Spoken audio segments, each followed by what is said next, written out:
This framework works, but you need to be conscious of mastering the basics here. And when it comes to marketing, the basics are making sure we have our brand communication strategy, one that works and is effective for us, having a marketing growth strategy, which we're going to be talking about all of next quarter, then building out the right team to execute on that strategy for you so you're not executing it all in your business, right? And the last piece of the puzzle is showing up as a leader. Okay, many of you out there, many of you founders that are, in that early, that high six figures and just starting that 7-figure range, you want to grow. If you dream of doubling your revenue this year, you need to understand how to create your scalable marketing machine.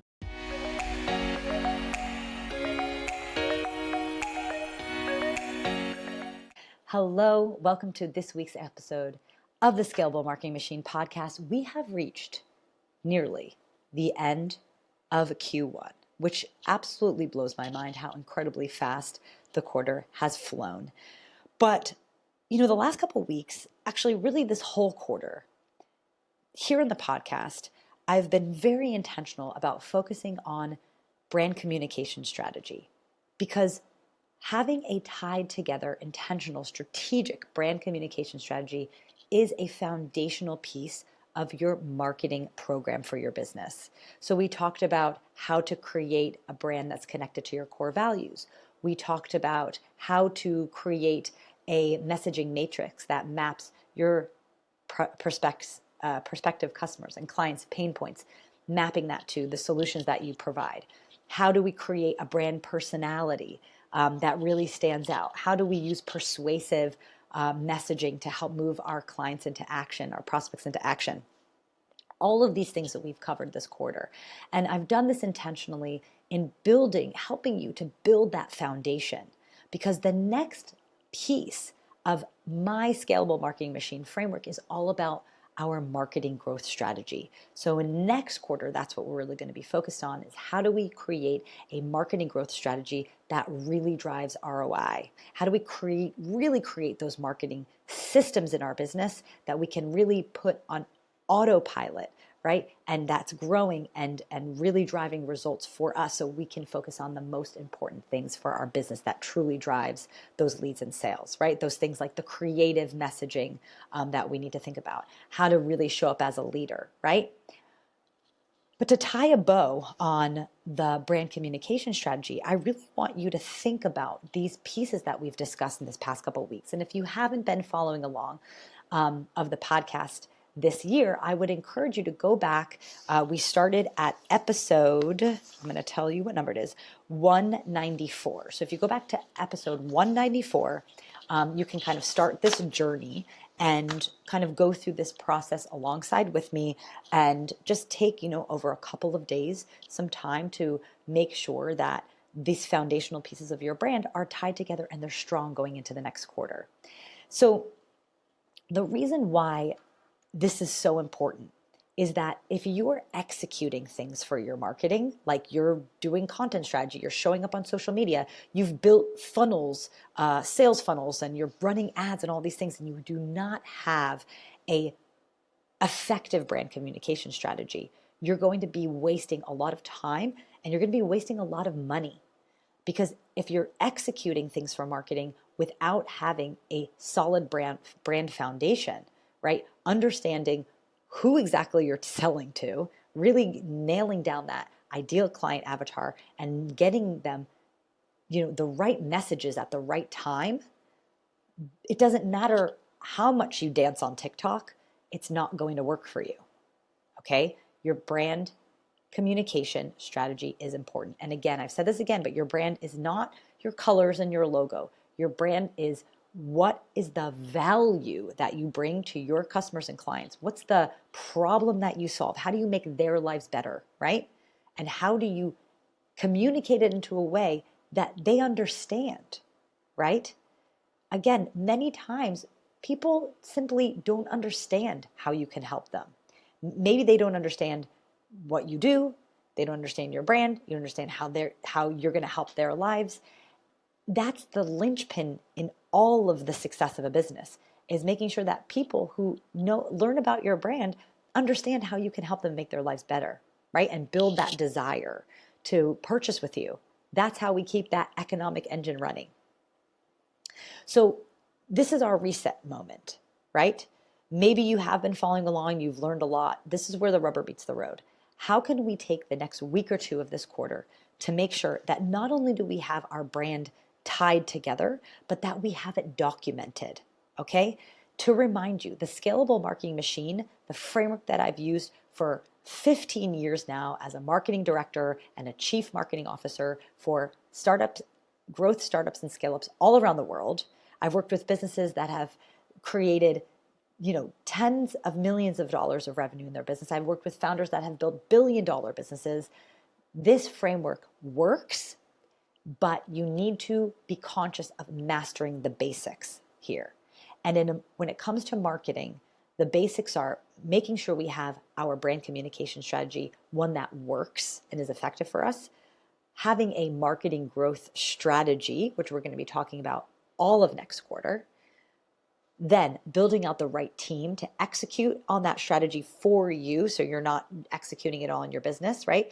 And the last piece of the puzzle is showing up as a leader, okay? Many of you out there, many of you founders that are, in that early, that high six figures and just starting that 7-figure range, you want to grow. If you dream of doubling your revenue this year, you need to understand how to create your scalable marketing machine, how you show up as the leader, as the CEO of your business, not the one that's in the weeds. You need to keep that 10,000-foot view of your business. And one of the most impactful, important ways to do that is by doing a quarterly reset, by really doing a quarterly review and goal planning for the upcoming quarter. That is exactly how we do it. That is how we're going to do it. That's how we're going to build this scalable marketing machine inside of our business and truly set ourselves up for massive growth and massive success this year.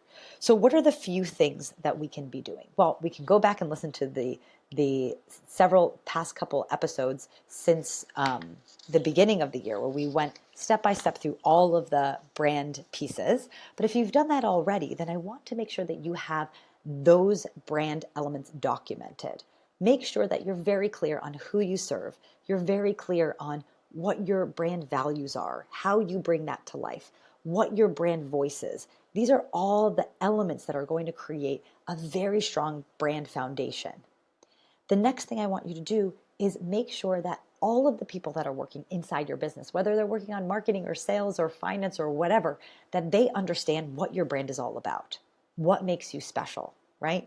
What is the vision you have for your company, right? These are the things that we should start thinking about and strategizing about at quarter when we're about to start a new quarter.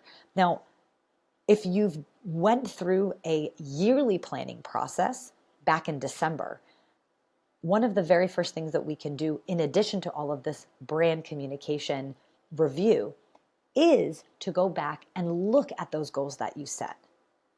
Check back in with them because a heck of a lot of things happen in the past couple weeks as we get the quarter started. There's a lot of things that distract us. There's a lot of things that throw us off course. And again, your biggest value to your company is to be the leader. And that means maintaining that 10,000-foot view of what is most important. Okay? Those are the things that will help your team to execute on the things that they need to do that are going to drive your business forward, that's going to help you to achieve the goals that you have, achieve the KPIs that you set back in the beginning of the year, and make sure that you actually get to the place that you want to go to.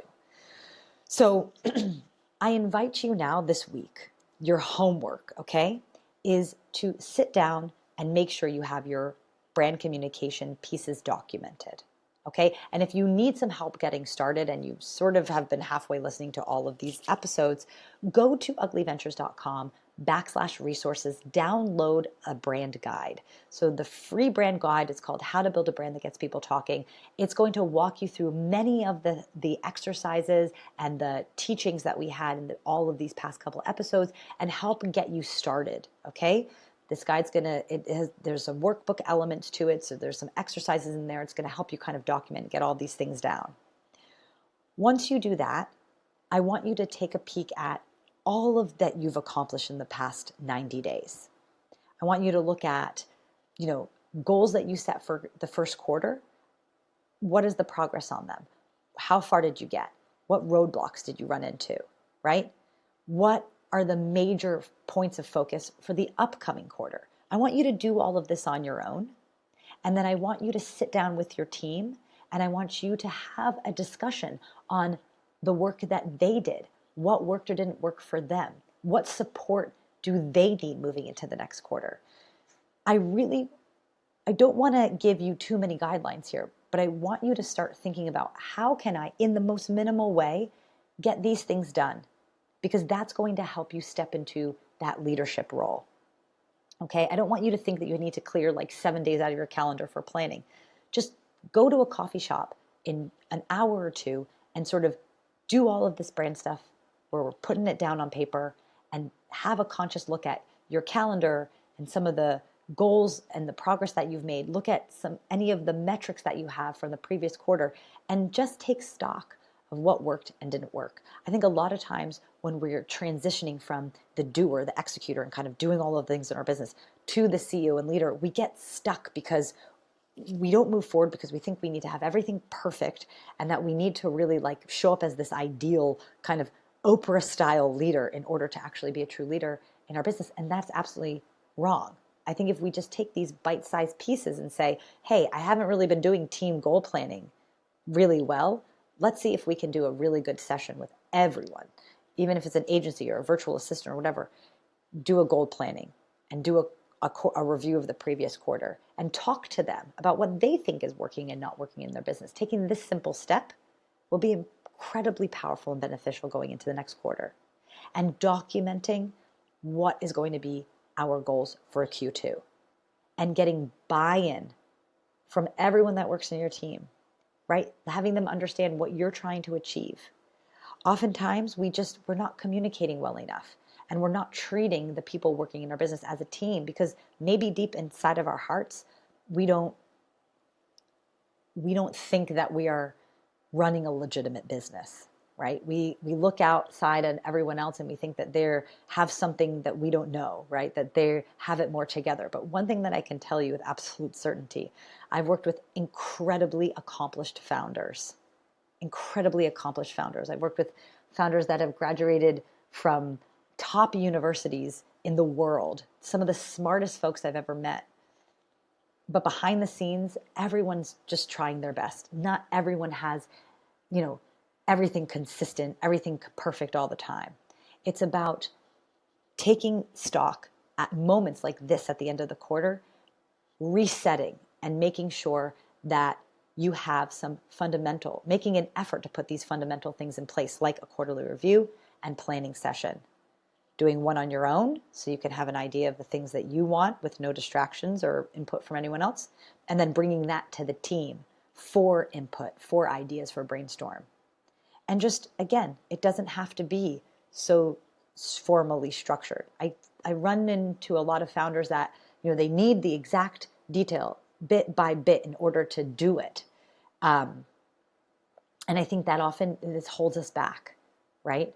It doesn't need to be perfect, right? You just have to get it going and get into this rhythm of really planning the quarter, really getting your team buy-in, really setting some metrics and targets for yourself, for the team. Because each and every quarter that you go through doing that, setting those targets and tracking it, you're going to get better and better at doing it. And it's the practice of doing it and having that experience that's going to help you show up stronger as a leader, right? And it's going to help you also set better targets and set better goals. The other thing I want to mention, which I've talked about a couple times on the podcast, is how do we measure progress and how do we set targets for our team? There's two types of targets that we can really set for them: quantitative and qualitative. So a quantitative is really setting for our team things like a weekly newsletter. So every week it's kind of the quantity things are coming out, or X amount of social posts, or X amount of blogs that need to be, or X amount of reviews we need collected. It's about a final number of actions that someone's doing, right? That's a that's a qualitative, right, data that we can be tracking. A quantitative data is really the numbers that reflect performance. So the percentage of engagement or the number of leads or the open rates on things. We can be setting these two different types of metrics for our teams, these two different types of KPIs. And honestly, I would say setting 2 or 3 KPIs for each of your team members, it's going to be a game changer because it's going to help them understand what does success look like for their role, right? And give them a chance to sort of pull and stretch themselves a little bit.